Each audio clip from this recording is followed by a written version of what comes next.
साक्षी गली न्यूज। पहले इतनी सजाए उतनी सजाए, लास्ट में फाइनल जजमेंट आया 30 साल का सेंटेंस। फरीद ने ना ड्रग्स बेचा है, ना मर्डर करा है, ना रेप करा है। वहाँ पे ड्रग्स की सजा भी 15 साल से कम है, रेपिस्ट की भी कम है। तो ऐसा इतना बड़ा कौन सा काम किया? मैं खुद से बोलती है कि हम ये कर रहे वो कर रहे, बट अभी तक कोई भी रिप्लाई नहीं है। फरीद जैसे थे वैसे लेते, अपना खाना वहाँ बेच देते कार्ड खरीदने के लिए, क्योंकि मेरे पास उतने पैसे नहीं होते कि मैं यहाँ से उनको कार्ड खरीद के दे सकूँ। तो वो अपना जो आता है ना उनका खाना वो बेच के और फिर कार्ड खरीद के मेरे को कॉल बताती है। और मैंने कितनी बार कॉल की। कौन सी एम्बेसी आपको नहीं बताती? बहरीन में जो हमारी इंडियन एम्बेसी है, जो इंडियन गवर्नमेंट है, गवर्नमेंट की तरफ से कोई मदद नहीं से बात होती है। फरीद का कहना यही है कि उनको पता नहीं, उनको लॉयर दिया नहीं गया है। गवर्नमेंट से बोलते हैं कि लॉयर दो, कितनी एप्लीकेशन कितनी वहाँ पे गई। संजय मुलुका सर से पहली बार मेरी मुलाकात हुई जब मैं प्रेग्नेंट थी। उन्होंने मुझे क्या बोले कि ऐसे तो एम्बेसी किसी की मदद करते ही मिले और ये पता चले कि कितना अमाउंट है। हमको भी तो पता चलना चाहिए कि फरीद ने ऐसा कौन सा बड़ा से मेन मुद्दा ये है कि फरीद के लिए लॉयर नहीं गया। अगर शायद लॉयर जाता तो कुछ तो उसकी सुनवाई हो जाती। खुद कितनी अपील लेटर लोगों से लिखवा के आगे फॉरवर्ड करवाए, तो वहाँ पुलिस वाले क्या करते? लेटर फाड़ के फेंक देते, आगे फॉरवर्ड नहीं करते। वहाँ बोलते वास्ते चलते।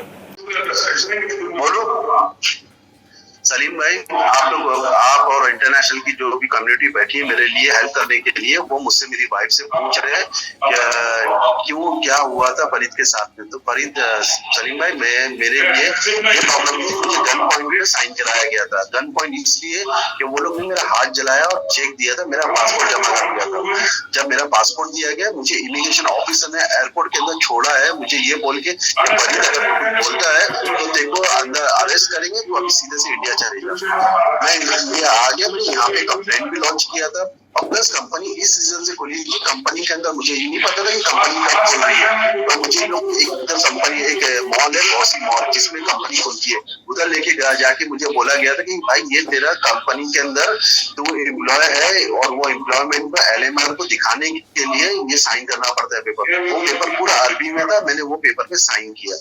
तब एक लड़की थी रिसेप्शन जो महाराष्ट्र है, उसका नंबर मुझे नहीं पता, उसने मुझे बताई थी कि फरीद सर ये कंपनी आपके नाम पे। तब मैंने ये चीज के लिए फाइट किया था उनके साथ में। तब उन्होंने मुझे बोला कि जब आपको पता चल गया फरीद, तो अब तो साइन कर ले और यहाँ से चले जाओ।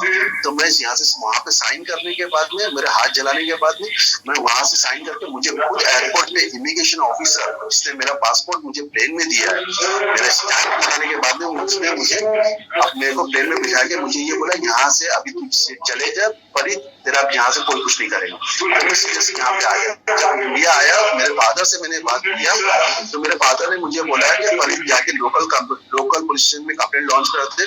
मैंने वो लॉन्च किया। प्लस मैं बहरीन एम्बेसी में 2 मरतबा गया हूँ, जहाँ पे एक फरीद करके बंदा है, वहाँ पे भी फरीद भाई करके, उनको मैंने बताया कि ये चीज वहाँ पे बहरीन में हो रही है। उन्होंने बोला मेरा यहाँ से कुछ लेना देना नहीं है फरीद, आप अभी अपने घर पे जाओ। मैं 2 मरतबा वहाँ बहरीन एम्बेसी में गया। तो प्लीज मेरे इस चीज के लिए प्लीज करो, क्योंकि मुझे अरबी नहीं आती है, कुछ नहीं आती है, इसमें मुझे नहीं पता था कि क्या है ये चीज, पर मैंने साइन जरूर किया था उसमें। इस चीज का गवाह एक बंगाली लड़का है जिसका नाम सुहेल है, वो बांग्लादेश में बैठा है। दूसरी एक लड़की है जो गवाह है, वो अश्विनी है, उसका नंबर मेरे पास में नहीं है। मेरी वाइफ जो मेरे लिए मदद कर रही है, क्योंकि मेरी वाइफ को मेरे पर भरोसा है, वो जानती हर चीज मेरे बारे में, मेरी खुली किताब उसके पास में लिखी है, वो सब चीज जानती है मेरे बारे में। आप लोग उससे भी पूछ सकते हो। और इससे बड़ा मेरे से बड़ा बदनसीब कोई नहीं जिसने अपने बाप को गांधा नहीं किया है।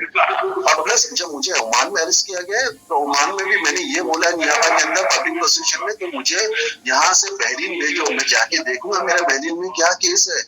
मुझे ये नहीं पता था कि मेरे को 30 साल मिलेंगे विदाउट लॉयर, क्योंकि विदाउट लॉयर यहाँ पे मैं जब यहाँ पे लॉ चेक किया हूँ, आज मुझे 5 साल हो गया, मैंने यहाँ पे लॉ चेक किया, तो बोलते हैं ये मिस्टर मीडिया केस है, एक छोटा केस है जिसमें मुझे लॉयर डिफेंस के लिए नहीं दे सकते। जब मैं कोर्ट में जाता हूँ, जज को बोलता हूँ कि मुझे डिफेंस करने दो, तो जज भी मेरा नाम बोल के मुझे बिठा देता है, फरीद ओके जाओ अभी तुम्हारा टाइम खत्म। तो मुझे एक लॉयर भी नहीं दिया गवर्नमेंट की तरफ से, जो आप लोग बोलते हैं कि ऐसा नहीं हो सकता। यहाँ पे 100% मुझे लॉयर नहीं दिया गया। मेरी एम्बेसी ने मुझे लॉयर दी थी, जो 2 हेयरिंग में खड़ा हुआ है, उसके बाद में वो भी लॉयर मेरे पास में नहीं आया। उसके बाद में यहाँ पे जेल में एक बंदा था जिसका नाम यासिर है, उसने अपने भाई को अटेंड बोला, मुझे मेरी पावर ऑफ अटर्नी साइन करके मुझे लॉयर दिया, पर वो मुझे बिना पैसे का लॉयर है, जिसमें मेरा कोई मदद नहीं कर पा रहा है उनसे।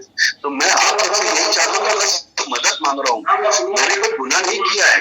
अगर मैं गुनहगार होता तो शायद मैं आज आप लोग से मदद भी नहीं मांगता और मैं ये चीज के लिए बोलता मैं शायद लॉयर होते हुए मैं निकल जाता, क्योंकि मेरा केस वो लोग बोले मिस्टेमिनिया केस। मिस्टेमिनिया का मतलब मैंने यहाँ भी लोगों से पूछा तो बोले बहुत छोटी चीज है, पर जिसमें लॉयर नहीं दे सकते, जिसमें लॉयर क्रिमिनल अगर एक्टिविटी होती है तो उसमें लॉयर देते हैं। अब क्रिमिनल जैसे है मर्डर है, रेप है या ड्रग्स है, ये सब मैंने कुछ काम नहीं किया है। प्लीज मेरे प्रति मेहरबानी करो, मैं आपसे, यहाँ के किंग से, यहाँ के प्राइम मिनिस्टर से, अपने प्राइम मिनिस्टर से और हमारे पूरे हिंदुस्तान के लोग से एक हेल्प की मदद मांगता हूँ। मेरी 3 बच्चियां हैं और मेरी दूसरी बंदे से भी मेरे अपने बाप को गांधा नहीं दिया, जिसको मैं 35 साल मैंने बाप को देखा। मेरे वालिद एक पुलिस ऑफिसर थे, ईमानदारी से पुलिस में काम किया, उन्होंने ईमानदारी सिखाया हम लोग को। हम ईमानदारी, आज मेरा घर पूरा डिस्ट्रॉय हो रहा है मेरे वजह से, तो प्लीज मेरी किसी मदद करो मेरे लिए, प्लीज मेरी मदद कर दो, तो मैं कुछ अपने बच्चों के लिए कर दूं।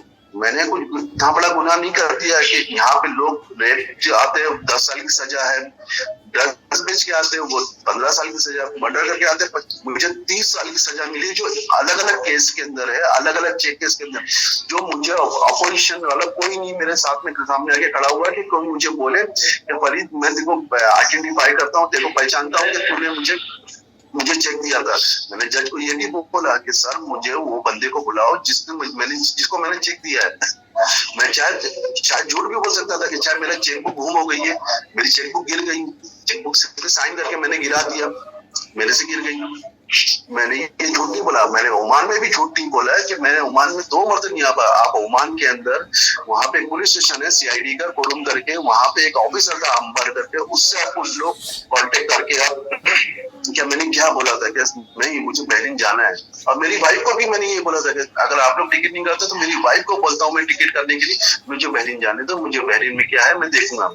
तो मैं बेगुनाह हूँ, अगर कोई गुनहगार होता तो वो इतना बड़ी चीज लेके बहरीन में नहीं आता, तो मैं बेगुनाह हूँ। मैं आप लोग से रिक्वेस्ट करता हूँ हाथ जोड़ के, मेरे ऊपर, मेरे बच्चों पे, मेरी बीवी पे, मेरी माँ पे इतनी मेहरबानी कर दो, मेरे ऊपर मेहरबानी कर दो, मुझे यहाँ से निकाल दो।